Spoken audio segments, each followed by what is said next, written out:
అందమైన ప్రయాణం ప్రారంభించండి. 49 మీ తల్లిదండ్రులు కావాలనే కలలను సాకారం చేయడానికి సహాయపడుతుంది. ఎక్కడ జరుగుతుంది మిస్టేక్ అనేది? సో లేట్ మ్యారేజ్ ఒక్కటే రీజన్ అవుతుందా సంతానలేమికి? ఏం మిస్టేక్స్ చేస్తున్నారు అని ఒక్క క్వశ్చన్ అడిగారు, కానీ దానికి రోజులు మాట్లాడుకోవచ్చు ఏం మిస్టేక్స్ చేస్తున్నారు. గాలి పొల్యూషన్ అయిపోయింది, భూమి కూడా పొల్యూట్ అయిపోయి ఉంది. మరి అలాంటి పొల్యూట్ అయిపోయిన భూమిలోంచి వచ్చిన పంట ఆర్గానిక్ అని మనం ఎలా భావించగలుగుతాం? సో మనం దాన్ని కంప్లీట్గా మార్చలేము, but whatever we have, whatever resources we have, మనం ఎంత చేయగలిగితే అంత చేయాలి. ఇది మెయిన్ టైం. ఇప్పుడు అమ్మాయిలు సరిగ్గా తింటేనే తర్వాత ప్రెగ్నెన్సీ టైంలోని, క్యారీ చేసే టైంలోని ఎలాంటి ప్రాబ్లమ్స్ రావాలి. కానీ ఇప్పుడు పిల్లలు అలా వినట్లేదు. Pregnancy journey actually starts from menarche. Menarche వచ్చిందంటే మీనింగ్ ఏంటి? మీ బాడీ ప్రెగ్నెన్సీకి రెడీ ఉందని ఒక ఇండికేషన్ మెనార్కీ అన్నమాట. సో అసలు ఏం తెలియని వయసులో కూడా అయిపోతున్నారు కదా. ఇంత ఎర్లీ ప్యూబర్టీ వల్ల కూడా వాళ్ళకి సంతానలేమి సమస్య వచ్చే అవకాశం ఉంటుందా? So the fact that early puberty వచ్చిందంటేనే they have some problem. So ఎందుకు ఎర్లీగా వస్తుంది? ముందు 14 years 15 years ఉన్నవాళ్ళు ఇప్పుడు ఎందుకు ఎర్లీగా అవుతున్నారు అంటే, so uterus is a very resistant organ. Even women చనిపోయిన తర్వాత కూడా తన బాడీలో లాస్ట్ డీకే అయ్యే ఆర్గన్ యూట్రస్.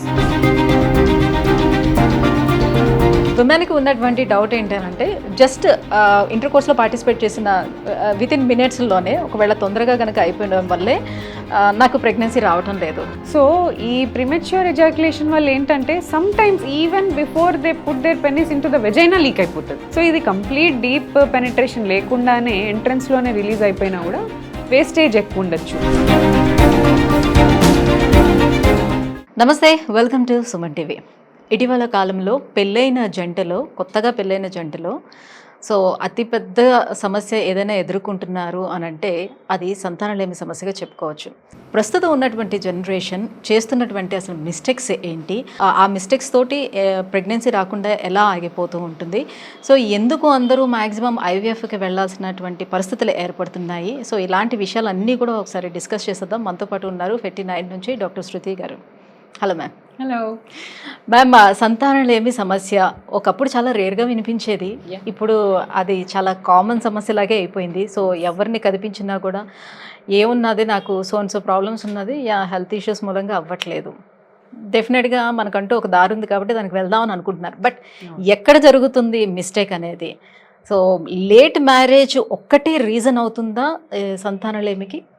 మీరు అన్నట్టు అబ్సల్యూట్లీ రైట్. ఒక 10 years బ్యాక్, ఒక 20 years బ్యాక్ చూసుకుంటే పిల్లలు పుట్టట్లేదు అనే ప్రాబ్లం అసలు మనం ఎక్కువ వినలేదు. అట్లా కూడా ఉంటుందా అని కూడా అనుకునేవాళ్ళు. మన పేరెంట్స్ జనరేషన్లో ఎవరికో ఒకళ్ళకి అది అది అది ఏదో పెద్ద ప్రాబ్లం ఏమో, జెన్యూన్ ప్రాబ్లమ్స్ అయితేనే అప్పుడు ఫేస్ చేసేవాళ్ళు. సో ఇప్పుడు ఏం మిస్టేక్స్ చేస్తున్నారు అని ఒక్క క్వశ్చన్ అడిగారు, కానీ దానికి రోజులు మాట్లాడుకోవచ్చు ఏం మిస్టేక్స్ చేస్తున్నారని. సో మీరు అన్నట్టు లేట్ మ్యారేజెస్ ఒకటేనా, ఆర్ వాళ్ళ లైఫ్ స్టైల్, ఆర్ వాళ్ళ జీవన శైలి, వాళ్ళ డైట్, ఎక్సర్సైజ్, వాట్ అంటే మారుతున్న కాలంతో పాటు మనం కూడా మారాలి కాబట్టి ఇదంతా కూడా చాలా కామన్. ఈ లైఫ్ స్టైల్ అనేది, దీన్ని మార్చడం అనేది కూడా కొంచెం కష్టంగా భావిస్తూ వస్తున్నారు. మరి అలాంటి పరిస్థితుల్లో ఇది కూడా కామన్ అయిపోవాల్సిందేనా? సో సంతానలేమి problems definitely lifestyle changes వల్ల ఎక్కువ పెరిగింది, అది 100% నిజం అండి. దాంట్లో ఏమాత్రము మారుతుంది కదా అని మనం కూడా మారుతున్నాం అంటే వెస్ట్రన్ కల్చర్కి అడాప్ట్ అవుతున్నారు. అక్కడ విమెన్, అక్కడ కల్చర్, అక్కడ ఫుడ్ వాళ్ళ బాడీస్కి సూట్ అవుతుంది. వాళ్ళ కన్సీవింగ్ ఏజ్, ఈవెన్ మనం అమెరికా తీసుకున్నారనుకోండి ఎగ్జాంపుల్, వాళ్ళ కన్సీవింగ్ ఏజ్ టిల్ 40 వరకు కూడా వాళ్ళకి ఎగ్స్ ఉంటాయి బాడీలో. బట్ మన ఇండియన్స్కి 35-36 లోపే ఎగ్ రిజర్వ్ అయిపోతుంది. ఈ విషయాలు వాళ్ళకి తెలీదు. Because every race has a different body, different eggs, and వాళ్ళకి ఒక డిఫరెంట్ పర్టిక్యులర్ థింగ్స్ ఉంటాయి అనమాట టు కన్సీవ్. సో అవి మనం మైండ్లో పెట్టుకోవాలి. సో ఇప్పుడు ఏంటంటే మళ్ళీ everybody is coming back to organic food, అన్నీ మళ్ళీ మనం పొలాల నుంచి ఫార్మింగ్ని బాగా చేస్తున్నారు. సో ఇవన్నీ కూడా ఏమవుతుంది, again we're going back to the old and the golden era. So ultimately మళ్ళీ అందరు అదే బ్యాక్ వస్తున్నారు. ఎర్లీ మ్యారేజెస్ అంటే ఎంత బ్యాక్ వచ్చినా కూడా మీరు అన్నట్టుగా ఆర్గానిక్ గా పండించినవి మళ్ళీ తెచ్చుకున్నప్పటికీ కూడా అవ్వాల్సిన పొల్యూషన్ మొత్తం అంతా అయిపోయింది, గాలి Yes. పొల్యూషన్ అయిపోయింది, భూమి కూడా పొల్యూట్ అయిపోయి ఉంది. Yes. సో అన్ని కూడా మైక్రో ప్లాస్టిక్స్ తోటి భూమి కూడా పొల్యూట్ అయింది. మరి అలాంటి పొల్యూట్ అయిపోయిన భూమిలోంచి వచ్చిన పంట ఆర్గానిక్ అని మనం ఎలా భావించగలుగుతాం? సో మనం దాన్ని కంప్లీట్ గా మార్చలేము, but whatever we have, whatever resources we have, మనం ఎంత చేయగలిగితే అంత చేయాలి. So there has to be a starting point at some time. ఎప్పుడో ఒకళ్ళు ఎవరో ఒకళ్ళు చేంజ్ స్టార్ట్ చేయాలి. అది మెల్లిగా అవుతుందా, ఏదో ఒక విత్తనం ఎవరో నాటితేనే కదా అది ఫుల్ గా కంప్లీట్ గా మారేది. సో అది ఇప్పుడు మళ్ళీ స్టార్ట్ అవుతుంది అనమాట. సో ఎర్లీ మ్యారేజెస్ చేసుకుంటున్నారు, ఈవెన్ మ్యారేజ్ వాళ్ళు పిల్లల్ని లేట్ గా కందామని ట్రై చేసినా ఎగ్స్ ఫ్రీజ్ చేసుకోవడం ఇట్లాంటివి చేసుకుంటున్నారు. సో మేల్స్ కూడా కొంచెం ఆల్కహాల్, పిల్లలు పుట్టక ముందు ఆల్కహాల్ తీసుకోవటము లేదా స్ట్రెస్ ఇవన్నీ స్మోకింగ్ ఇవన్నీ కొంచెం తగ్గిస్తున్నారు. పిల్లలు అయ్యే వరకు we have to take care of our body అనే అవేర్నెస్ చాలా మందికి వచ్చేసింది. సో ఇవన్నీ కూడా చూస్తున్నాం. మన ఎన్వైరన్మెంట్ పొల్యూషన్ గురించి చాలా మంది చెప్తున్నారు. Like you said micro plastics, everything has a micro plastic. మనం లేచామంటే ప్లాస్టిక్ తో స్టార్ట్ అవుతుంది. తినే ఫుడ్, తాగే నీరు, everything is in the plastic. So ఇంత ప్లాస్టిక్స్, మేకప్, కాస్మెటిక్స్ యూజ్ చేసే శానిటరీ ప్యాడ్స్ అండి, దాంట్లో కూడా ఫుల్ ప్లాస్టిక్. ఎంతమందికి తెలిసి విషయం. సో ఇన్ని మనం అన్అవాయిడబుల్ సిచ్యువేషన్ లో ఉన్నప్పుడు వాళ్ళకి కనీసం తెలియదు, అందులో ఇంగ్రీడియంట్స్ లో they don't mention all these things. So ఇప్పుడు ఆడపిల్లలు మెనార్కేస్ అయిపోయిన వెంటనే వాళ్ళ బాడీ స్ట్రక్చర్ గురించి ఆలోచించే పరిస్థితి వచ్చేస్తుంది. సో అందంగా కనిపించడం కోసం వాళ్ళు అప్పటి నుంచి డైట్ ఫాలో అవ్వడం అనేది ఒక జీరో ప్యాక్ కావాలి అని అన్నట్టుగా. సో ఆ పరిస్థితుల్లో వాళ్ళు సరిగ్గా తినకపోవడం కానీ, అమ్మాయిలు అదే మెయిన్ టైం అని చెప్తూ ఉంటారు మన పెద్దవాళ్ళు. అప్పట్లో చెప్పేవారు ఎస్ ఇది మెయిన్ టైం, ఇప్పుడు అమ్మాయిలు సరిగ్గా తింటేనే తర్వాత ప్రెగ్నెన్సీ టైంలోని, క్యారీ చేసే టైంలోని ఎలాంటి ప్రాబ్లమ్స్ రావని. కానీ ఇప్పుడు పిల్లలు అలా వినట్లేదు. అండ్ ఇప్పుడు తీసుకునే ఫుడ్ కూడా అలా ఉండట్లేదు. ఇదే కారణం అనుకోవచ్చా? వాళ్ళు వేసుకునే బట్టల దగ్గర నుంచి వాళ్ళ స్లీప్ టైమింగ్స్ ఇవన్నీ కూడా ఎంత ఎఫెక్ట్ చేస్తున్నాయి అంటారు? Definitely it has a very important role, because your pregnancy journey actually starts from menarche. Menarche వచ్చిందంటే మీనింగ్ ఏంటి? You are legal eligible for pregnancy, not legally, but మీ బాడీ ప్రెగ్నెన్సీకి రెడీ ఉందని ఒక ఇండికేషన్ మెనార్కీ అనమాట. So ఈ menarche వల్ల అంటే మెనార్కీ రాగానే ఏమనుకుంటారు మీరు అన్నట్టు, ఓకే మనం మంచిగా మన ఫిగర్ మెయింటైన్ చేసుకోవాలి, కొంచెం మంచిగా కనిపించాలి. Important thing is your metabolism is very high during adolescence. మీరు ఎంత తిన్నా సరే it is digested. Just you have to take care that ఒక ఫిజికల్ యాక్టివిటీ, ఏదో ఒక ఫిజికల్ యాక్టివిటీ ఉండాలి. Girls should be encourage to participate in sports rather than using the phones or reels or anything. కొంచెం ప్రోగ్రెసివ్గా స్పోర్ట్స్లో engage అవ్వటము, anything which they are interested in. So they have to take a different root. And ఈ diet సరిగ్గా తినకుండా ఉండటం వల్ల leptin అనే హార్మోన్స్, జిఎన్ఆర్హెచ్ అనే హార్మోన్స్ ఇవన్నీ కూడా ఎఫెక్ట్ అయ్యే ఛాన్స్ ఉంటాయి, which are the main hormones for egg release.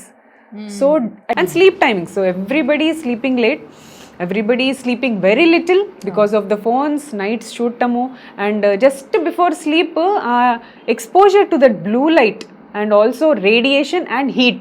Phone nunchi మూడు రకాల ప్రాబ్లమ్స్, ఒకటి blue light exposure, radiation and heat.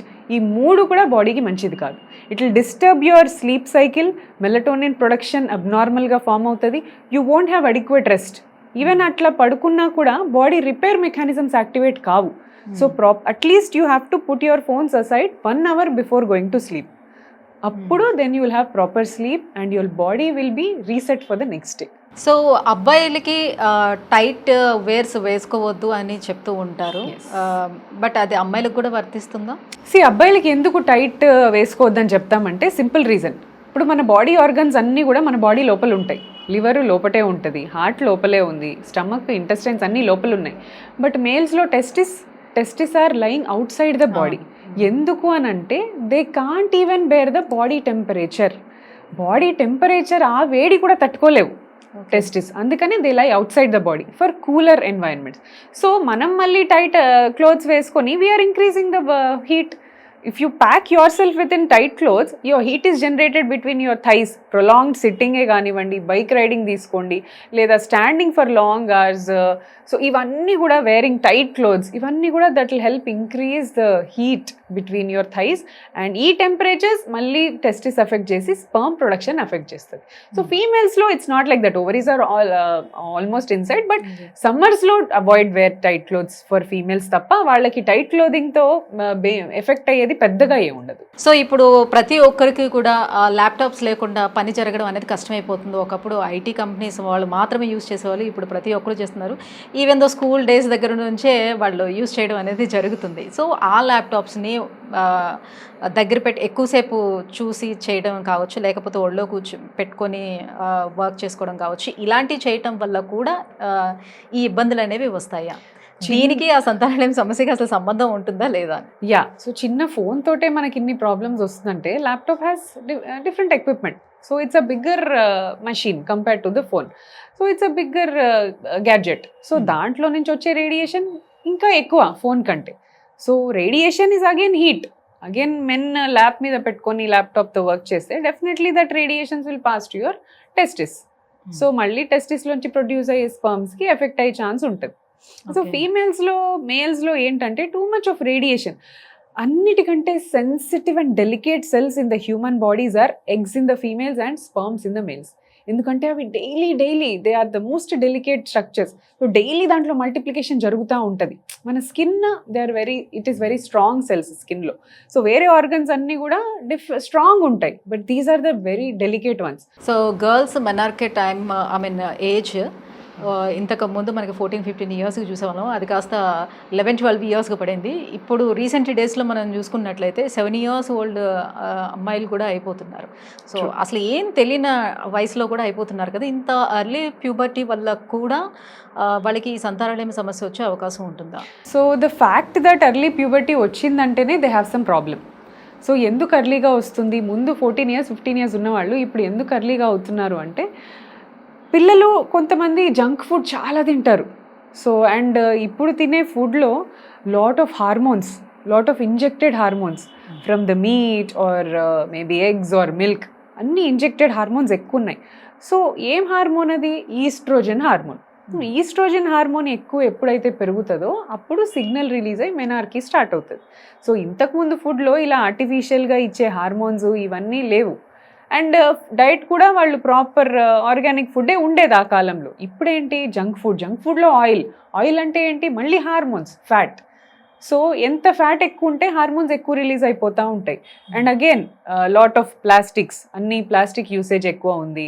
So pollution ఎక్కువ ఉంది. These all will disrupt your endocrine system. Endocrine system అంటే మన బాడీలో ఏ టైంకి ఏది జరగాలి అని సిగ్నల్ ఇచ్చే ఒక ఎండోక్రైన్ సిస్టమ్ అంటారనమాట.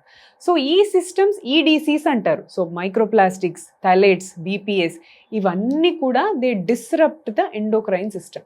సో ఈ డిస్రప్షన్ జరగటం వల్ల అర్లీ మెనార్కీ రావటము, లావుగున్న పిల్లల్లో అర్లీ మెనార్కీ రావటం, హార్మోన్స్ బయట నుంచి excessive additional sources of hormones వస్తున్నాయి. హార్మోన్స్ ఎక్కువ అయ్యేసరికి లావు ఉండి మళ్ళీ పీరియడ్స్ తొందరగా రావటం. So this is the reason.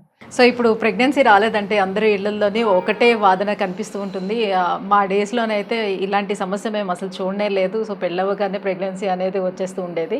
ఇప్పుడు దీనికోసమే చాలా కష్టపడుతున్నారు అని పెద్దవాళ్ళు మాట్లాడుతూ ఉంటారు. బట్ ఇంతకు ముందు అంతే హౌస్ వైఫ్స్గా ఉండేవారు లేడీస్ అందరూ కూడా, మ్యాక్సిమం లేడీస్. బట్ ఇప్పుడు మగవాళ్ళతో సమానంగా ఆడవాళ్ళు కూడా పరుగులు తీస్తున్నారు. అంతే స్ట్రెస్ కూడా క్యారీ చేస్తున్నారు. ఆ స్ట్రెస్తో పాటుగా వాళ్ళకు ఉన్నటువంటి కొన్ని హ్యాబిట్స్, మగవాళ్ళకు ఉన్నటువంటి కొన్ని హ్యాబిట్స్ వీళ్ళు కూడా క్యారీ చేస్తున్నారు. రైట్? సో ఈ స్ట్రెస్ అనేది, ఈ హ్యాబిట్స్ అనేది ఎలాంటి రోల్ ప్లే చేస్తాయి? అసలు బాడీలో ఏం జరుగుతుంది ఒకవేళ విమెన్ కనుక అలాంటి బ్యాడ్ హ్యాబిట్స్ ఉన్నట్లయితే? Yeah, so women absolutely have an equal chance to be the director or to be the CEO of a company or to do something. They have an equal chance, but do not compromise your fertility. మీరు చేయాల్సింది చేసుకోండి.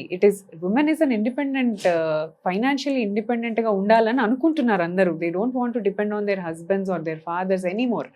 So financial independence ఉండటం చాలా మంచిది, కానీ not at the cost of your fertility. So ఇక్కడ వీళ్ళు ఆలోచించింది ఏంటంటే, నేను ఎందుకు తొందరగా పెళ్లి చేసుకోవాలి, నేను ఎందుకు పిల్లల్ని కనాలి, నేను కూడా మంచిగా తర్వాత ఎప్పుడో చేసుకుంటాను. But your body is different. Please listen to your body sometimes. So మీ బాడీలో, మన ఇండియన్ విమెన్లో ఎగ్ నంబర్స్ 33 నుంచి 35లో ఎగ్జాషన్ మొదలైపోద్ది. సో నంబర్ ఆఫ్ ఎగ్స్ తగ్గుతూ వస్తాయి, క్వాలిటీ ఆఫ్ ద ఎగ్ తగ్గుతూ వస్తుంది, ఛాన్స్ ఆఫ్ ప్రెగ్నెన్సీస్ తగ్గుతూ వస్తాయి. సో 30 తర్వాత మీ ప్రెగ్నెన్సీ ఛాన్స్ ఆల్మోస్ట్ ఒక 60% డ్రాప్ అవుతుంది. Then after 35 or 40 it will drop to almost 80-90% drop అయిపోతుంది. సో ఇవన్నీ మీరు మైండ్లో పెట్టుకోవాలి. సో దీనికి వచ్చిన ఒక beautiful option egg freezing. So nothing can stop you from doing what you want. Egg freezing is a wonderful option. So you can make that choice. You freeze your eggs. మీ ఏజ్ని ఎట్లాగో మీరు ఆపుకోలేరు, కానీ మీ egg ఏజ్ని మీరు stop చేయొచ్చు. You can stop the time. So uterus is a very very resistant organ. Even women చనిపోయిన తర్వాత కూడా తన బాడీలో లాస్ట్ డీకే అయ్యే ఆర్గన్ యూట్రస్. అన్ని ఆర్గన్స్ డీకే అయిపోతే uterus is the last one to decay. So uterus in a women is strong and can carry pregnancy up to 50 years of age. సో అది ఒక అడ్వాంటేజ్ ఇక్కడ. ఎగ్ ఫ్రీజింగ్ అనేది ఎందుకు ఇంత ప్రమోట్ చేస్తున్నామంటే యూట్రస్కి 50 years వరకు it can carry a child. అంటే మరి కొంతమంది యూట్రస్ చాలా తిన్నిగా ఉందని, లేకపోతే అది జారిపోతుంది అని, దానికి ఉన్నటువంటి సమస్యలు కొన్ని చెప్తూ ఉంటారు కదా, అది ఏ కారణాల వల్ల జరగచ్చు? So this can be seen in young people also. మన బాడీలో కొలాజన్ డెఫిషియన్సీ ఉంటే యూట్రస్ వీక్గా ఉండటము, or if you have some polyps, multiple caesarean sections కొంతమందికి అవుతాయి, వీళ్ళలో వీక్ ఉంటుంది. అంటే ఇప్పుడు కొత్తగా పెళ్ళయింది, కొన్ని ఇయర్స్ వరకు మనకి వద్దు అని అనుకునేటప్పుడు దానికి ఉండే ఆప్షన్స్ చాలా ఉంటాయి. సో వాళ్ళు పోస్ట్ పోన్ చేసుకోవడానికి. కానీ కొంతమంది అన్వాంటెడ్ పిల్స్ రెగ్యులర్గా అది యూస్ చేసేసి, ఇది యూస్ చేయడం వల్ల కూడా ఈ ప్రెగ్నెన్సీకి ప్రాబ్లం వస్తుందా, లేకపోతే దీనికి దానికి ఏం సంబంధం ఉండదంటారు? అంటే అల్టిమేట్లీ యూట్రస్ ప్రెగ్నెన్సీ వచ్చింది అంటే యూట్రస్లో ఒక లైఫ్ ఫామ్ అయింది, అది స్టిక్ అయింది, ఇట్ ఈస్ గ్రోయింగ్. ఒక లైఫ్ మన బ్లడ్ తీసుకొని పెరుగుతోంది. సో ఇలాంటిది మనం బలవంతంగా తీసేస్తున్నాం పిల్స్తో. సో బలవంతంగా తీసినప్పుడు the uterus has to undergo lot of stress. ఆ బేబీని దాని నుంచి డిటాచ్ చేసుకొని యూట్రస్ బయటికి త్రో చేయాలంటే there is lot of bleeding. So abortion involves lot of bleeding అనమాట. సో ఇంత బ్లీడ్ అయ్యేటప్పుడు ఏమవుద్దంటే టూ మచ్ యూట్రస్ వీక్ అయ్యే ఛాన్స్ ఉంటుంది, బ్లడ్ సప్లై ఒక్కోసారి తగ్గిపోవచ్చు. అండ్ ఇన్నిసార్లు అతుక్కున్న ప్రెగ్నెన్సీ పోయినప్పుడు క్లాట్స్ ఫామ్ అయిపోతాయి. ఈ ఎక్సెసివ్ క్లాట్స్ ఫామ్ అయినప్పుడు అంటే ప్రెగ్నెన్సీ వచ్చిన తర్వాత తీయించుకోవడం అని కాకుండా ఇప్పుడు నార్మల్ గా అన్వాంటెడ్ పిల్స్ లైక్ 76 hours అలా. సో ఆ టైంలో వాళ్ళు ఏమనుకుంటారంటే జస్ట్ ఎగ్ ఇప్పుడే రిలీజ్ అయి ఉండొచ్చు కాబట్టి నేను ఈ పిల్ల వేసుకుంటే సరిపోతుంది అనే ఉద్దేశంతో చాలా మంది వేసేసుకుంటూ ఉంటారు కదా. సో దట్ అలాగా కంటిన్యూస్ గా యూస్ చేయడం వల్ల ఏమైనా ఇబ్బంది ఉంటుందా అని. సో కొంతమంది ఏంటంటే వాళ్ళ ఏజ్ ఆఫ్ ప్రెగ్నెన్సీ తెలియకుండా బేబీ అతుకున్న తర్వాత వాడుతూ ఉంటారు. ఫస్ట్ థింగ్ అది ఈ టైంలో వాడకూడదు. Unwanted 72 as early as an unprotected intercourse వాడాలి. Once you have a documented pregnancy, urine test లో పాజిటివ్ వచ్చిందన్నాక ఇవి వాడకూడదు. వాడితే ఇలా జరగచ్చు, నేను ఇందాక చెప్పినట్టు ట్యూబ్ బ్లాక్ అవ్వటము, యూట్రస్ వీక్ అయిపోవటం అలా జరగచ్చు. బట్ ఇంటర్ కోర్స్ అన్వాంటెడ్ గా జరిగిపోయింది and you didn't use any safety, అప్పుడు వెంటనే ఇమీడియట్గా with in 72 hours if you use that పిల్, దెన్ అది మనం అది ఓవ్యులేషన్ని స్టాప్ చేయటము లేదా హార్మోన్స్ని రెగ్యులేట్ చేసి కొద్దిగా ప్రెగ్నెన్సీని ఆపడానికి ట్రై చేస్తుంది. That is okay for 2 or 3 cycles, it's fine. But regular యూసేజ్లో ఖచ్చితంగా మీ హార్మోన్, మీ న్యాచురల్గా ప్రొసీడ్ అయ్యే హార్మోన్ని మీరు డిస్టర్బ్ చేస్తున్నారు కదా ఇది ఇచ్చి. So anything which you are disturbing, anything which is going in a flow and you are suddenly disturbing the flow, complete గా పీరియడ్స్ అంతా కూడా డిస్టర్బ్ అవుతూ వస్తుంటుంది. మేబీ మీ మెన్స్ట్రువల్ ఇర్రెగ్యులారిటీస్ రావచ్చు. అండ్ ఇన్ని హార్మోన్స్ తీసుకోవటం వల్ల కూడా they may land up in different problems like weight gain ఒకటి, థైరాయిడ్ రావచ్చు. అండ్ ఇంత హార్మోన్స్ తీసుకోవటం వల్ల ట్యూబల్ మొటిలిటీ కొంతమందికి తగ్గిపోతూ ఉంటుంది. సో సమ్ టైమ్స్ వాళ్ళకి ఎక్టోపిక్ ప్రెగ్నెన్సీస్ రావచ్చు. సో ఇది ఏ టైంలో వాడాలో కరెక్ట్ టైం, అది 2 or 3 times is fine. Not like a regular use. Regular యూజ్గా వాడేవి పిల్స్, ఓరల్ కాంట్రాసెప్టివ్ పిల్స్ మీరు ఇయర్స్ తరబడి వేసుకోవచ్చు ప్రెగ్నెన్సీ రాకుండా ఉండడానికి. కాపర్ టీ, లూప్ ఇవి వేసుకోవచ్చు. కాండమ్స్ యూజ్ చేసుకోవచ్చు. These are for regular purposes. But Unwanted 72 is not for regular purpose. ఎప్పుడో if you miss some your safety and మీరు అనుకోకుండా జరిగిపోయిన దానికి ఒక రెస్క్యూ లాగా యూజ్ చేయాలి తప్ప it's not for regular use. చాలా మందికి ఉన్న డౌట్ ఏంటంటే ఈ ఇంటర్ కోర్స్ అనేది టైమింగ్స్ కూడా అవసరం, నీడ్ ఉంటుందా, లేకపోతే ఎప్పుడు మనం ఇంటర్ కోర్స్లోనే పార్టిసిపేట్ చేసినా మనకి పిల్లలు పుడతారా? సో ఈ ఈస్ట్రోజన్ హార్మోన్ కావచ్చు లేకపోతే టెస్టోస్టెరాన్ హార్మోన్ కావచ్చు, అది రిలీజ్ అయ్యే టైమింగ్స్ ఏమైనా ఉంటాయా దానికి? సో జనరలీ ఫీమేల్స్లో if she has a normal cycles, అంటే ఎవ్రీ మంత్ కరెక్ట్గా రెగ్యులర్ పీరియడ్స్ వస్తున్నాయి, అలాంటి ఫీమేల్కి 14th day or 15th day తనకి ఎగ్ విడుదల అవుతుంది. సో ప్రెగ్నెన్సీ రావాలి అంటే నువ్వు ఆ టైంలోనే ఇంటర్ కోర్స్ పార్టిసిపేట్ చేయాలి. వేరే టైంలో ఇంటర్ కోర్స్ నువ్వు పార్టిసిపేట్ చేసుకోవచ్చు, కానీ దానివల్ల ప్రెగ్నెన్సీ రాదు. ప్రెగ్నెన్సీ రావాలనుకున్నప్పుడు ఈ around 14th day, 2 days before 14th day, 2 days later, అంటే from 10th or 12th day నుంచి 16th or 18th day వరకు మీరు పార్టిసిపేట్ చేసుకుంటే 90% of chances that you can conceive. Okay, ఇది రెగ్యులర్ పీరియడ్స్లో ఉన్న వాళ్ళలో. And position of inter course లేదా మెన్లో testosterone high ఉండేది, దీనికి ఇంటర్ కోర్స్కి ఏం సంబంధం లేదు. ఎగ్ విడుదలైన టైంలో స్పర్మ్ లోపలికి వెళ్ళిందా, అది వెళ్తే చాలు. ఈరోజు మీకు మెన్సెస్ స్టార్ట్ అయ్యాయి, 10 days తర్వాత నుంచి 10th day నుంచి 18th day వరకు మీరు కలిసి ఉండొచ్చు. కానీ రిలీజ్ అవ్వడం మాత్రం 14th day అని రిలీజ్ అవ్వడం 14th day రిలీజ్ అవుద్ది. కాబట్టి మీరు ముందు రోజు ఇంటర్ కోర్స్ లో ఉన్నారనుకోండి, స్పర్మ్ 4 days 5 days బాడీలో ఉంటుంది. సో మీరు 11th day are 10th day participate అయినా 14th day కల్లా స్పర్మ్ ఉండే ఛాన్స్ ఉంటుంది. సో ఇక్కడ నుంచి కొంతమందికి లేట్గా ఓవ్యులేషన్ కావచ్చు. 14th day is the tentative time అందరికి, మోస్ట్ ఆఫ్ ద విమెన్. కొంతమందికి అర్లీగా 10th day ఓవ్యులేట్ అవుతారు, కొంతమంది 16th day ఓవ్యులేట్ అవుతారు. డేస్ ఉండే వాళ్ళకి 25 days ఉండే వాళ్ళకి so depending on the cycle length. ఇప్పుడు రెగ్యులర్ సైకిల్స్ కొంతమందికి 30 days కి రెగ్యులర్ రావచ్చు, కొంతమందికి 26 days కి రెగ్యులర్ రావచ్చు. సో వాళ్ళ సెంటర్ ఆఫ్ ద సైకిల్ ని వాళ్ళు చూసుకోవాలి. అలా for 30 day cycle 14th day is the time of release. So if your 26th day then 15 days back from 20 మీ సైకిల్ డేట్ క్యాల్కులేట్ చేసుకోవాలి. సో అలానే ఇంటర్ కోర్స్లోని పార్టిసిపేట్ చేసిన వెంటనే వాష్రూమ్కి వెళ్ళి వాష్ చేయటం వల్ల దీనివల్ల కూడా ప్రెగ్నెన్సీ రాకుండా ఉండటానికి ఛాన్స్ ఉంటుందా? ఎస్ అండి, అబ్సల్యూట్లీ. ఎందుకంటే ఇంటర్ కోర్స్ తర్వాత స్పర్మ్స్ కంప్లీట్గా యూట్రస్ నుంచి డిసపియర్ అవ్వటానికి into the tubes it will take half an hour to 40 minutes at least. So ఆ టైంలో మనం పొజిషన్ కరెక్ట్గా ఉండి, అంటే just immediately after the inter course if you stand up, gravitational force ద్వారా కూడా సెమెన్ లీక్ బయటికి కావచ్చు. And if you immediately go to the washroom, ఆ వాటర్కి డిటర్జెంట్కి మొత్తం స్పర్మ్ వెళ్ళిపోతుంది, వాష్ అవుట్ అయిపోతుంది. And detergent if you use or any soaps or whatever to clean, that can kill the sperm because all these soaps and these are spermicidal. So they can kill the sperm. So మీరు ఏం చేయాలంటే, if you are planning for pregnancy then clean your private parts before participating. మీరు వాష్రూమ్కి వెళ్ళండి, private parts clean చేసుకోండి, తర్వాత వచ్చి participate చేయండి. ఇప్పుడు మీకు ఇమ్మీడియట్లీ ఇంటర్ కోర్స్ తర్వాత వాష్రూమ్ వెళ్ళాలనే అర్జీ ఉండదు. అలాగని నీట్గా ఉంటాయి జెనైటల్స్ హస్బెండ్ వైఫ్వి, ఇన్ఫెక్షన్స్ కూడా ఎక్కువ రావు. And then lie down at least for maybe 20 minutes to half an hour after intercourse. Alternate days participate చేసినా మీరు ఆ 10 to 18 days మధ్యలో ఆల్టర్నేట్ డేస్లో ఉన్నా కూడా పర్వాలేదు. ఎందుకంటే ఒకసారి స్పర్మ్ లోపలికి వెళ్ళిందంటే 2-3 days ఉంటుంది లోపల. సో డైలీ మీరు ఇంటర్ కోర్స్ చేయాల్సిన అవసరం లేదు. విమెన్కి ఉన్నటువంటి డౌట్ ఏంటంటే, జస్ట్ ఇంటర్ కోర్స్లో పార్టిసిపేట్ చేసిన వితిన్ మినిట్స్లోనే ఒకవేళ తొందరగా కనుక అయిపోవడం వల్లే నాకు ప్రెగ్నెన్సీ రావటం లేదు, సో ఇది వర్కౌట్ కావట్లేదని, ఇది ఎంతవరకు రైట్ అంటారు?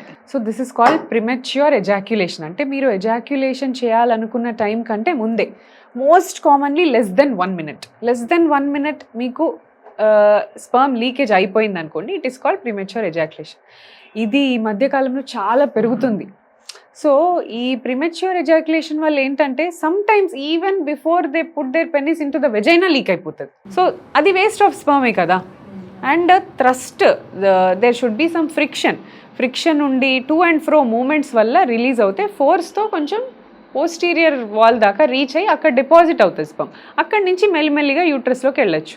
సో ఇది కంప్లీట్ డీప్ పెనిట్రేషన్ లేకుండానే ఎంట్రన్స్లోనే రిలీజ్ అయిపోయినా కూడా వేస్టేజ్ ఎక్కువ ఉండొచ్చు, ఇదొక ప్రాబ్లం. ఇంకోటి మెన్కి ఫీమేల్కి సెక్షువల్ సాటిస్ఫాక్షన్ ఉండకపోవచ్చు. సో ప్రిమెచ్యూర్ ఎజాక్యులేషన్ చాలా మందికి సైకలాజికల్. వాళ్ళు ఎక్కడ లీక్ అయిపోద్దో అనే టెన్షన్కి నెక్స్ట్ టైం పార్టిసిపేట్ చేసినప్పుడు అదే ప్రాబ్లం అవుతుంది. So this is like a cycle వాళ్ళకి. So but there are solutions for it, మంచి మెడిసిన్స్ ఉన్నాయి. సో ఇది కామన్ ప్రాబ్లం, నాకే ఉంది అని పార్ట్నర్తో కూడా మాట్లాడరు, డాక్టర్తో కూడా చెప్పడానికి బాగా ఇబ్బంది పడుతూ ఉంటారు. But you have beautiful solutions for. First underline cause, ఎందుకు ప్రిమెచ్యూర్గా ఎజాక్యులేషన్ అవుతుంది, షుగర్ ఉందా, నర్వ్ వీక్నెస్ ఉందా, ఏది ఉంది చెక్ చేసుకుంటే you can improve your sexual life. Right. ఇప్పుడు లైఫ్ స్టైల్ డిసీజెస్ ఏవైతే డయాబెటీస్ కావచ్చు, థైరాయిడ్, పీసీఓడి, ఇది చాలా కామన్గా కనిపిస్తున్నటువంటి సమస్యలు. బట్ వీటి మూలంగా ప్రెగ్నెన్సీ రాకపోవటంకి ఎంతవరకు ఛాన్స్ ఉంటుంది? వీటి మూలంగా ప్రెగ్నెన్సీ రాకపోవడానికి చాలా ఛాన్సే ఉంటుంది. So PCOD is nothing but lifestyle disorder, purely lifestyle disorder. Only 10% of the ఫీమేల్స్లో జెనెటిక్ కారణం, అంటే జీన్స్లో ఉండటం వల్ల వస్తుంది. కానీ 90% విమెన్లో అది మీరు తినే తిండి వల్ల, మీరు ఫాలో చేసే లైఫ్ స్టైల్ వల్ల మాత్రమే వచ్చిన డిజీజ్ అన్నమాట. సో ఏమవుతుంది, when you don't exercise, when you don't eat, when you don't sleep, stress hormones, steroids బాగా రిలీజ్ అయిపోతాయి బాడీలో, and you gain weight. There is excessive fat accumulation and me insulin resistance అనేది పెరుగుతుంది. Insulin is a very beautiful hormone, equally dangerous hormone. So ఈ insulin resistance ఎప్పుడైతే start అవుతుందో మీ body fat absorb అవ్వదు, అంటే కట్ అవ్వదు అనమాట, ఫ్యాట్ కటింగ్ జరగదు. సో దీనివల్ల ఆండ్రోజన్స్, ఈ LH హార్మోన్ పెరిగి మేల్ హార్మోన్ ఫీమేల్స్లో పెరగడం మొదలవుతుంది. సో ఈ మేల్ హార్మోన్స్ శాతం పెరగడం వల్ల వాళ్ళకి unwanted hair on the upper lips, acne రావటం, ఒబెసిటీ, అప్పర్ బాడీ లావ్ అయిపోతూ ఉంటుంది. ఫెమినైన్ ఫిగర్ ఎలా ఉండాలి? అప్పర్ బాడీ సన్నగా ఉండాలి, fat deposition should be around the hips. But వీళ్ళకి ఎలా ఉంటుంది? అప్పర్ బాడీ అంతా లావు ఉండి కాలు సన్నగా ఉంటాయి. ఇది యాపిల్ ఒబెసిటీ అంటారు, యాపిల్ షేప్ లాగా ఉంటారు. But ideal female should be like a pear shape లాగా ఉండాలి. సో PCODలో ఈ యాపిల్ ఒబెసిటీ, ఈ ఒబెసిటీ వల్ల అన్నెసరీ హార్మోన్స్, ఈ హార్మోన్స్ వల్ల ఊసైట్ క్వాలిటీ తగ్గిపోతుంది. సో ప్రాపర్గా ఎగ్ పెరగదు, ఎగ్ పెరగకపోతే రిలీజ్ అవ్వదు, రిలీజ్ కాకపోతే పీరియడ్ రాదు. So they don't have regular periods and the oocyte quality తక్కువ ఉండటం వల్ల they don't even have equal chance of pregnancy like other females. అంటే ఇలాంటి వాళ్ళలోనే నార్మల్ కన్సీవ్ అయ్యే ఛాన్సెస్ వెరీ లెస్ అంటారా? వాళ్ళు ఏ ట్రీట్మెంట్ తీసుకోకుండా అలానే ఉంటే వెరీ లెస్.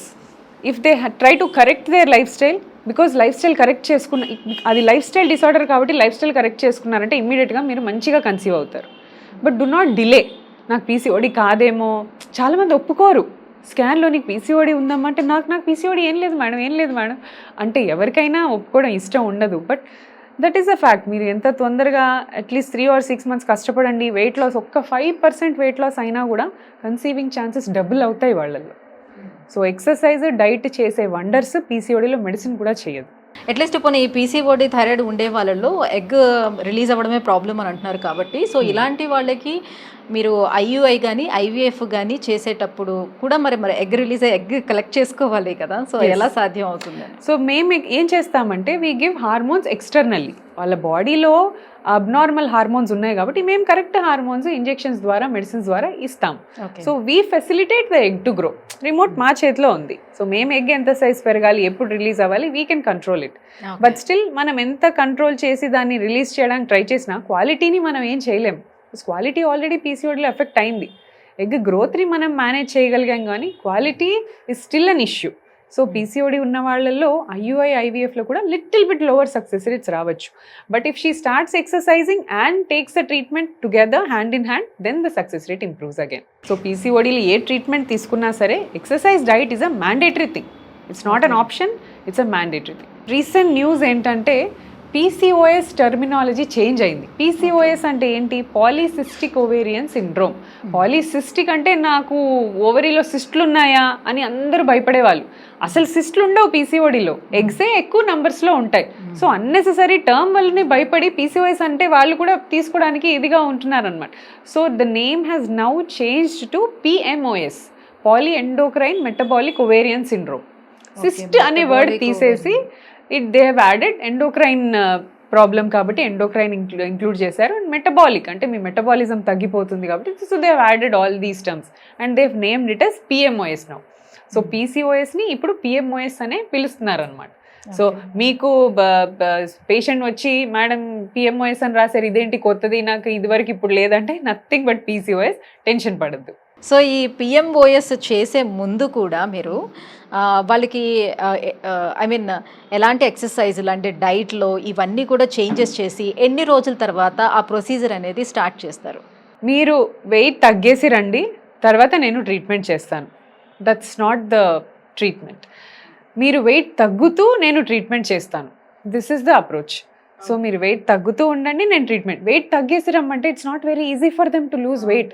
చాలా difficult, because metabolism slows down naturally. వాళ్ళంత ఈజీగా వెయిట్ లాస్ అవ్వలేరు. అండ్ చాలామంది డాక్టర్స్ ఏం చెప్తారు, ఎక్సర్సైజ్ చేసుకొని రామ్మా, డైట్ చేసేసి రామ్మా, ఏం తినాలి, ఏం ఎక్సర్సైజ్ చేయాలి, ఎంతసేపు చేయాలి, ఇది చెప్పరు. ఇది తెలుసుకోవడం important. You have to do aerobic exercises, అంటే జుంబా వర్కౌట్ కానీ, ఈ dancing exercises, jogging, running, something which involves lot of sweating and lot of increase in the heart rate. So cardio workouts లాంటివి చేయాలి మెయిన్గా. అండ్ డైట్లో కూడా you have to cut down lot of things. First thing tea, coffee, sugars, excessive salt, carbs ఎన్నో cut చేయాల్సినవి ఉంటాయి. తీసుకోవాల్సినవి ఏంటి? Maybe you try millets in the morning as a breakfast, ragi or millets or oats. మంచి food, మంచి filling ఉంటుంది. Afternoon you can take rice, brown rice అది ఇది అంటారు కానీ brown rice and white rice have equal calories, there is no difference between them. Little bit of fibre కొంచెం ఎక్కువ ఉంటుంది బ్రౌన్ రైస్లో. వైట్ రైస్ తీసుకోండి, మంచి ఈక్వల్ అమౌంట్ ఆఫ్ వెజిటబుల్స్. ఇంత రైస్ పెట్టుకొని ఇంత కర్రీ పెట్టుకుంటే ఏం రాదు. Rice is nothing but pure carbohydrates, దాంట్లో ఏమీ ప్రోటీన్ ఉండదు, no nutrition. So take equal vegetables, equal rice in the afternoon. Evenings you can have a snack, మీ ఆల్మండ్స్ కానీ seeds, flax seeds, pumpkin seeds, melon seeds, sunflower seeds అన్నీ పెట్టుకోండి. Are మధ్య మధ్యలో ఆకలి వేసిందంటే టేక్ ఇంత పెద్ద glass tumbler of buttermilk తాగండి, లేదా లెమన్ వాటర్, అల్లం water. So these are all మంచి ఫ్యాట్ని కరిగిస్తాయి అన్నమాట. ఆఫ్టర్ ఈవినింగ్ ఇవి తీసుకోండి and finish your dinner before 7 or 7:30. This is the most important thing. 7-7:30 లోపు ఎవరైతే డిన్నర్ ఫినిష్ చేస్తారో వాళ్ళు చాలా ఫాస్ట్గా వెయిట్ లాస్ అవుతారు. మీరు డైటే తీసుకోండి కానీ 10కి తీసుకున్నారనుకోండి night, it still accumulates as a fat. ఇప్పుడు మీరు 7కి తిన్నప్పుడు పడుకోవటం 10కి పడుకుంటారు, అప్పటికి కంప్లీట్గా డైజెస్ట్ అయిపోతే this nothing left to build as a fat. So ఈ సింపుల్ చేంజ్ చేసి చూడండి, you will have wonderful weight loss results. So అప్పటికే వాళ్ళకి పిల్లలు కలగట్లేదనే స్ట్రెస్ బాగుంటుంది, మేల్ అండ్ ఫీమేల్ ఇద్దరిలో కూడా ఉంటుంది. అండ్ మోర్ ఓవర్ మీరేంటంటే ఆ హార్మోన్స్ రిలీజ్ అవ్వడానికి ఇంజెక్షన్స్ అవి ఇస్తారు, బాగానే ఉంటుంది. కానీ ఇప్పుడు కూడా నేను ఐవీఐ చేయించుకుంటే కూడా నేను కన్సీవ్ అవుతానా లేదా, ఇది సక్సెస్ అవుతుందా లేదా, లేకపోతే ఐవీఎఫ్ చేయించుకున్నా నాకు ఇది సక్సెస్ అవుతుందా లేదా, డెఫినెట్గా ఈసారికి ఈ స్ట్రెస్ కూడా వాళ్ళలో ఉంటుంది కదా. ఈ స్ట్రెస్ ఉండేటప్పుడు ఆ హార్మోన్స్ ఇంజెక్షన్స్ ఇవ్వడం వల్ల కూడా ఉపయోగం ఏమైనా ఉంటుందా? ఆ స్ట్రెస్లో మీరు అనుకున్నట్టుగా వాళ్ళ అవుట్పుట్ అసలు వస్తుందా, ఎగ్స్ అనేది తీసుకోగలుగుతారా, వీళ్ళ నుంచి స్పర్మ్ అనేది అసలు కలెక్ట్ అవుతుందా లేదా? So generally IUI IVF marriage అయినా షార్ట్ డ్యూరేషన్ ఆఫ్ ఫర్టిలిటీ, అంటే ఒక 3 to 4 years ఆఫ్ ఇన్ఫర్టిలిటీ ఉంది అంతే, మ్యారేజ్ అయ్యి అంతే టైం ఉందంటే యంగ్ కపుల్ త్వరగా వచ్చిన వాళ్ళకి సక్సెస్ బాగా అయిపోతుంది, ఫస్ట్ సైకిల్లో వెంటనే సక్సెస్ అయిపోతుంది. బట్ వెన్ దే కమ్ చాలా లేట్గా 8 years 10 years తర్వాత వచ్చి ఐయుఐలో ఐవీఎఫ్ చేయించుకున్నప్పుడు ఫీమేల్ ఏజ్ ఎక్కువ అయిపోతుంది. So female age is the deciding factor for your success. So female age more than 30-35 ఉంటే కొద్దిగా ఈక్వాలిటీ అన్నీ డ్రాప్ అవుతాయి. So when you take lot of injections, ఆ ఫీమేల్కి చాలా భయం ఉంటుంది, ఇప్పుడు నాకు పీరియడ్ వస్తుందా లేదా, they won't even sleep some times. Result వచ్చే రోజు ఆ టెస్ట్, మనం బీటా హెచ్సిజీ హార్మోన్ టెస్ట్ ఇప్పించిన రోజు చాలా మంది పేషెంట్స్ నా దగ్గరకు వచ్చి నైట్ పడుకోలేదు అని చెప్తా ఉంటారు. లాట్ ఆఫ్ స్ట్రెస్, ఈ స్ట్రెస్ హార్మోన్స్ వల్ల కూడా రిజల్ట్ ఎఫెక్ట్ కావచ్చు. There is a decrease in the success rate by 2 or 3% if you are under stress. And ఇంకొక beautiful thing, IVF IUI fail అయిన వాళ్ళు తర్వాత కొంచెం బ్రేక్ తీసుకొని రండి 2 months అని వాళ్ళని పంపించేస్తాం. వెంటనే ట్రీట్మెంట్స్ కాకుండా ఒక 2 months బ్రేక్ తీసుకొని రండి, వెకేషన్కి వెళ్ళరండి, కన్సీవ్ అయ్యి వచ్చేస్తారు. ఎందుకంటే they don't have stress. But మనం ఐయుఐ సైకిల్లో ఇచ్చిన మెడిసిన్స్ యాక్ట్ చేస్తూ ఉంటాయి బాడీలో, they have an effect for 2 to 3 months ఉంటాయి ఈ మెడిసిన్. సో అట్లా మెడిసిన్ పనిచేసింది వాళ్ళకి, అండ్ స్ట్రెస్ లేదు, మంచిగా కన్సీవ్ ప్రెగ్నెన్సీ రిపోర్ట్స్తో వస్తారు. So we wantedly give them that break, ఆ స్ట్రెస్ వాళ్ళు ఫీల్ అవ్వరని. So this is the impact of stress on fertility. Yeah, ఇప్పుడు ట్రీట్మెంట్స్ విషయానికి వస్తే ఐయుఐ అనేది ఎవరికి సూటబుల్, ఐవీఎఫ్ అనేది ఎవరికి suitable? Yeah, so not for everybody, every couple has a different treatment. మీ బాడీ, మీ డిఫరెంట్ టైలర్, మీ మెజర్మెంట్స్ సపరేట్గా ఉంటాయి. అలాగే natural conception with regular cycles ఉండి, స్పర్మ్ కౌంట్ నార్మల్ ఉండి అన్నీ బాగున్న వాళ్ళకి న్యాచురల్ సైకిల్, జస్ట్ మ్యారేజ్ అయ్యి 1 or 2 years అయిన వాళ్ళకి న్యాచురల్ సైకిల్స్ చూస్తాం. Just you give treatment, fertile window ఏంటి, ఏ టైంలో మీరు కలిసి ఉండాలి, ఈ 2-3 days ఆర్ ఫర్టైల్ డేస్, మీకు ఎగ్ రిలీజ్ అయ్యే టైం ఇప్పుడు ఉందని చెప్పి పంపిస్తే చాలు, అంతవరకు. నెక్స్ట్ ఐయుఐ ఎవరికి చేస్తామంటే, కొంతమంది ఫీమేల్స్ అండ్ మేల్స్ ఇంటర్ కోర్స్లో కంఫర్టబుల్ ఉండరు.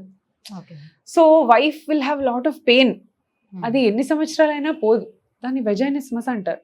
Little bit of psychological factor కూడా ఉంటుంది, అది జస్ట్ భయం. వాళ్ళకి వెజైనా నారో ఉండటమో, వెజైనా ఏదో ప్రాబ్లం ఉందని కాదు, బట్ వాళ్ళకి some past disturbance or something, they just fear the intercourse ఫీలింగే ఇది చేస్తారు, they can't allow man.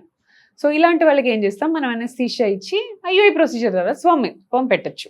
So అది హస్బెండ్కి కూడా, అంటే ఇంటర్ కోర్స్ చేయాలని ప్రెషర్, వైఫ్ అంతా సఫర్ అవుతుంటే వాళ్ళు చూడలేరు.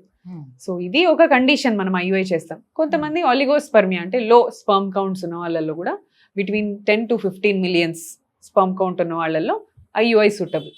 అలాగే న్యాచురల్ సైకిల్స్ ట్రై చేసి 4-5 times ఫెయిల్ అయిందంటే నెక్స్ట్ ఒక బిగ్గర్ మెథడ్ లాగా ఐయుఐ చేసుకుంటాం.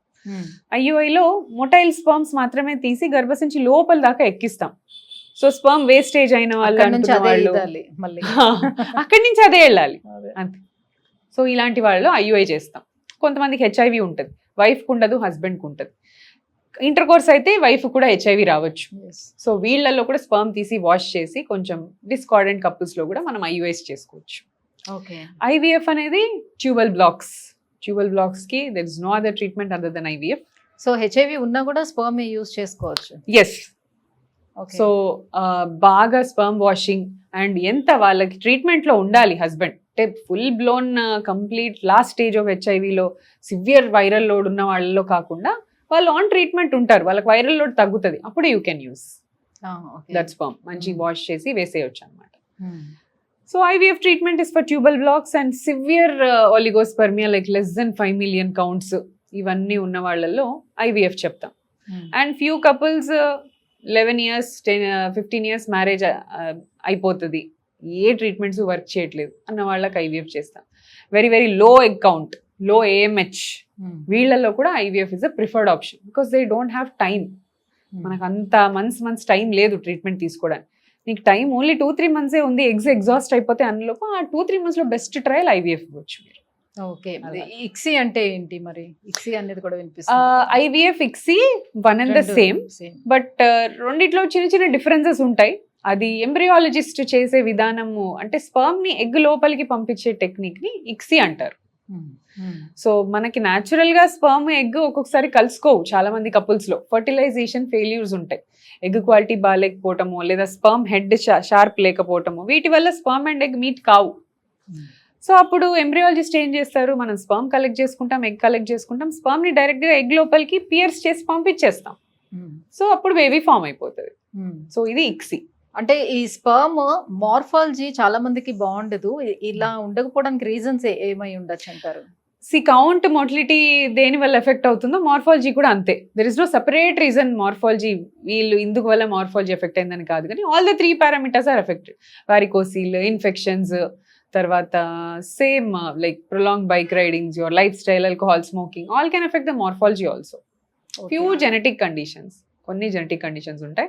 సో IUI అండ్ IVF వీటిలో సక్సెస్ రేట్ అనేది ఎలా ఉంటుంది?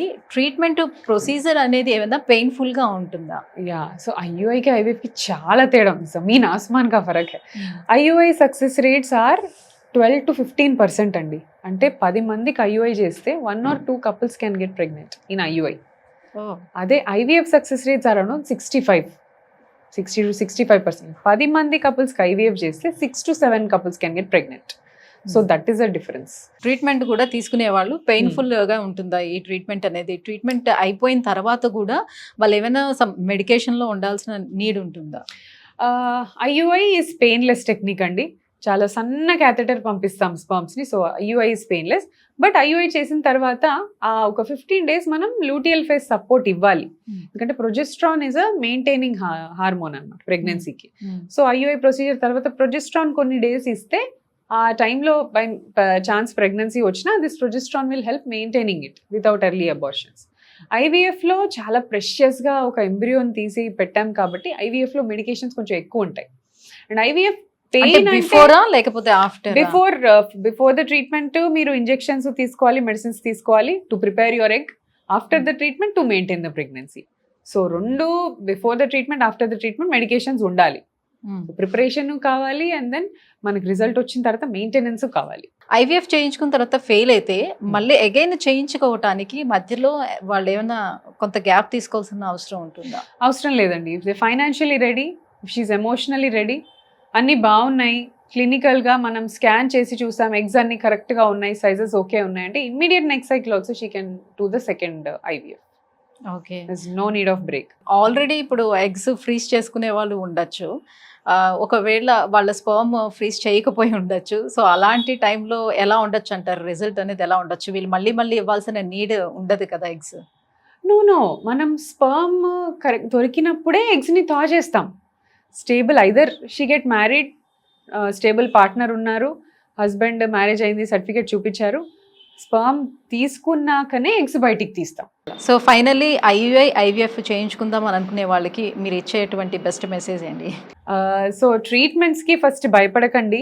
IUI IVF is nothing artificial, completely అవి మీ గ్యామెట్సే, there is no mismatch. మనకు ఆర్ఐ విట్నెస్ కార్డ్స్ ఉన్నాయి, అండ్ దెన్ ఈ సిస్టమ్స్ అన్నీ కూడా they prevent the miss match. So we have that clarity and we have the best success rates. And ఇంకోటి ఏంటంటే ప్రిపేర్ యువర్ సెల్ఫ్. మీరు ట్రీట్మెంట్కి వచ్చే కంటే ముందే prepare your body and come, so that మీరు అన్నీ ముందే ఎవాల్యుయేట్ చేసుకుని మీ బాడీని ప్రిపేర్ చేసుకుని వచ్చారంటే సక్సెస్ రేట్స్ చాలా మంచిగా చేసుకోవచ్చు. సో అందరూ వచ్చిన అప్పటి వరకు ఆలోచించరు. డైట్ అండ్ ఎక్సర్సైజ్ డాక్టర్స్ చెప్తే తప్ప చాలా మందికి అర్థం కావట్లేదు. ముందే మీరు అవన్నీ చేసుకుంటూ వస్తే మాకు 50% జాబ్ తగ్గుతుంది అండ్ సక్సెస్ తొందరగా ఇవ్వచ్చు. రైట్. సో మంచి life style, exercise, proper sleep, ఇవి తీసుకోండి. These 3 things, diet, exercise, sleep, ఇవి మంచిగా చూసుకోండి. Ultimately success will follow you. Thank you ma'am, thank you so much. So సంతానలేమి సమస్యకు మేల్ అండ్ ఫీమేల్ ఇద్దరు కూడా చేస్తున్నటువంటి మిస్టేక్స్ ఏంటి, వాళ్ళకు ఉన్నటువంటి డౌట్స్ను కూడా ఇవాళ పోడ్కాస్ట్లో మాకు అంతా క్లారిఫై చేశారు. Thank you so much. Thank you.